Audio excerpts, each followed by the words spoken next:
पिछले वीडियो में international human rights council के संस्थापक श्री शन्नी शाह जी द्वारा हमने जाना कि मानव मात्र के अधिकारों के लिए मानव अधिकार की शुरुआत कैसे हुई, जिसमें हमने जाना कि कैसे 10 दिसंबर को हर मानव के अधिकारों के लिए 30 आर्टिकल बनाई गई, जिसे आज बहुत ही कम लोग होंगे जिनको इसकी पूरी जानकारी होगी और इसको समझना भी हर किसी के लिए संभव नहीं है। इसी कारण आज कई जगह पर लोग अलग अलग तरह से प्रताड़ित किए जा रहे हैं। इसी बात को ध्यान में रखकर इंटरनेशनल ह्यूमन राइट्स काउंसिल के संस्थापक श्री शन्नी शाह जी द्वारा मानव अधिकार के बारे में उन सभी 30 आर्टिकलों को सरल तरीके से समझाने का प्रयास किया है, जिसे हर किसी को समझने में आसानी हो सके और हर कोई अपने साथ साथ हर किसी के मानव अधिकारों की रक्षा कर सके। आइए जाने शन्नी शाह जी द्वारा क्या कहता है हमारा पहला आर्टिकल। पहला आर्टिकल कहता है, सभी मनुष्यों को गौरव और अधिकारों में जन्म से ही स्वतंत्रता और समानता प्राप्त है, जिसके लिए उन्हें बुद्धि और भावना की शक्ति प्राप्त है। इसीलिए सभी को भाईचारे के भाव से बर्ताव करना चाहिए। नमस्ते साथियों, आज हम दूसरे एपिसोड की तरफ बढ़ते हुए आपको आगे की और जानकारी देना चाहेंगे, जो कि मेरे पहले एपिसोड में मैंने आप लोगों को कहा था 30 आर्टिकल के बारे में। तो उस आर्टिकल के बारे में मैं आपको समझाना चाहूँगा कि आर्टिकल पहला जो है कि all human beings are born equal, free in dignity and rights. इसका मतलब ये हुआ कि जितने भी लोग इस दुनिया में हैं उनको सबको एक बराबर के अधिकार मिले हुए हैं, किसी को ज़्यादा नहीं, किसी को कम नहीं, और उनको गौरव के साथ जीने का पूरा अधिकार है। अगला है हमारा दूसरा आर्टिकल। हमारा दूसरा आर्टिकल कहता है कि सभी मनुष्यों को इस घोषणा में सम्मिलित अधिकार और आजादियों को प्राप्त करने का हक है, जिसमें किसी भी प्रकार की संपत्ति हो, किसी देश या समाज विशेष में जन्म, जाति, वर्णन, लिंग, भाषा, धर्म, राजनीति या अन्य किसी भी प्रकार की विचार प्रणाली हो या फिर किसी भी प्रकार की मर्यादा हो, इनमें से किसी को भी लेकर भेदभाव का विचार व्यवहार नहीं किया जा सकता।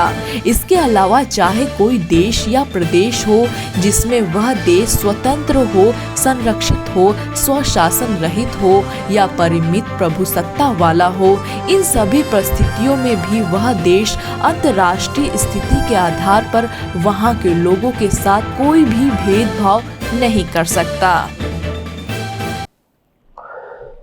आर्टिकल दूसरे पे आऊंगा मैं।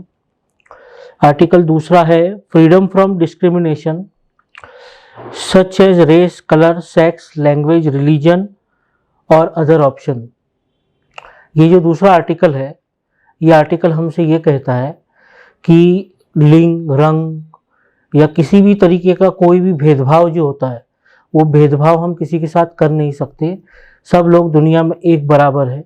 तो ऐसे बहुत से हम लोग काम करते वक्त बहुत से चीज़ें देखते हैं कि लोग कुछ न कुछ चीज़ों में भेदभाव करते हैं या अपने तरीके से, जैसे हमारे देश में बहुत पुरानी एक प्रक्रिया थी जो आज भी कुछ गाँवों में मौजूद है, ऊंच नीच की। उसी तरह आप विदेश को देख सकते हैं कि जहाँ गोरे कालों का भेद है। तो ये जो भेद है, इस भेद को ख़त्म करने के लिए ये दूसरा आर्टिकल बना था कि जिससे कि कोई भी कहीं पे किसी भी चीज़ को लेके भेदभाव नहीं कर सकता।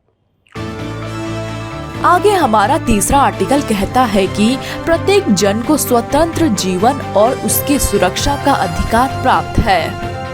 अब मैं आऊँगा आर्टिकल 3 पे। तीसरा आर्टिकल जो है कि राइट ऑफ लाइफ, लिबर्टी और सिक्योरिटी ऑफ पर्सन। जैसे आप देख सकते हैं लाइफ और लिबर्टी। लाइफ यानी जो हमारे मूलभूत अधिकार, एक जीवन में जीने के लिए जो अधिकार मिलने चाहिए, लाइट, हवा, पानी, बिजली, ये सब चीज़ें जो है जो एक आम जीवन को जिंदा रखती है, इस चीज़ों पे कोई कहीं पे रोक नहीं लगा सकता, कोई प्रतिबंध नहीं लगा सकता।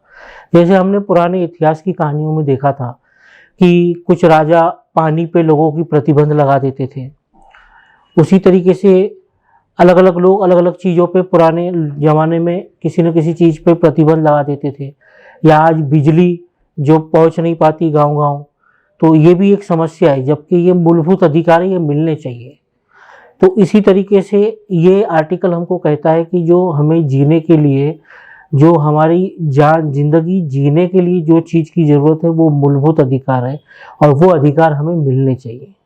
उसी तरीके से सुरक्षा, जैसे आज आप देख सकते हैं कि एक छोटी सी भी कहीं पे भी लड़ाई झगड़ा होता है, कोई भी छोटा सा, तो उसमें पुलिस जो हस्तक्षेप करती है वो इसीलिए करती है क्योंकि हर आदमी को, हर जीवन को सुरक्षित रखना ये सरकार की जिम्मेदारी है। इसीलिए हमेशा पुलिस स्टेशन एक्टिव होता है ऐसे झगड़ों में और इस झगड़ों में हस्तक्षेप करता है, इसी वजह से, ताकि हर आदमी की सिक्योरिटी जो सरकार पे है उसकी जिम्मेदारी पुलिस निभाती है।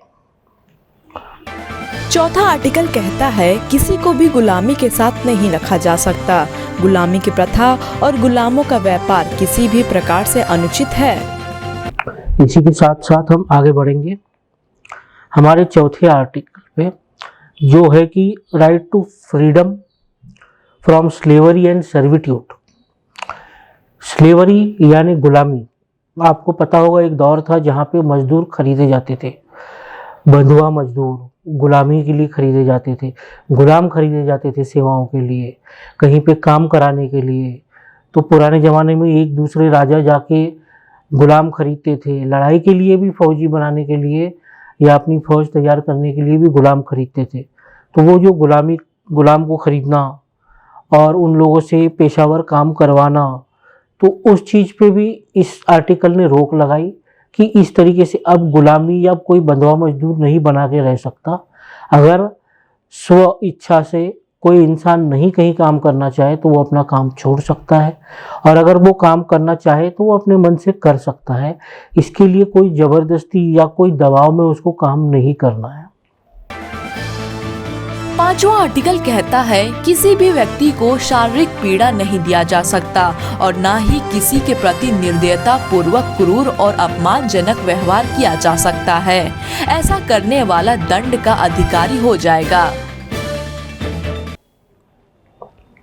अब मैं आऊंगा आपसे आर्टिकल 5, पांचवें आर्टिकल पे, जहाँ पे है right to freedom from torture and degrading treatment.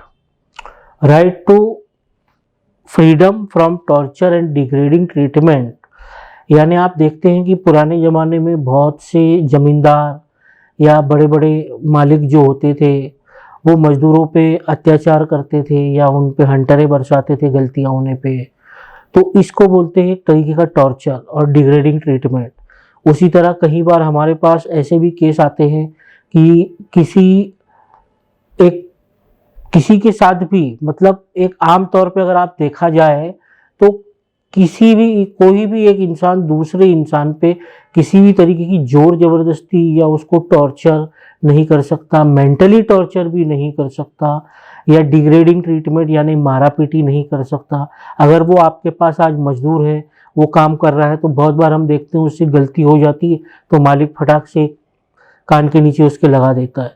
तो वो चीज़ें, उस चीज़ों को रोकने के लिए, क्योंकि किसी इंसान को, किसी दूसरे व्यक्ति को मारने का कोई अधिकार नहीं है, इसलिए वो अगर स्व इच्छा से नौकरी करता है तो अच्छी बात है, स्व इच्छा से नहीं करता है तो उसका छुटकारा मिले। तो इसी तरीके से डिग्रेडिंग ट्रीटमेंट और टॉर्चर ये भी उसके ऊपर नहीं होना चाहिए, ये उसको मूलभूत अधिकार मिले हैं। इसलिए अगर आपको कभी ऐसी कठिनाई हो, अगर इंसान से काम ना हो पाए, तो उसको निकाल देना ज़्यादा अच्छा है। उसके ऊपर दूसरी कोई कार्रवाई करना या जोर जबरदस्ती, कोई नहीं देख रहा है मैंने मार दिया, तो ये एक गलत है और ये कहीं ना कहीं एक मानवाधिकार का हनन हुआ।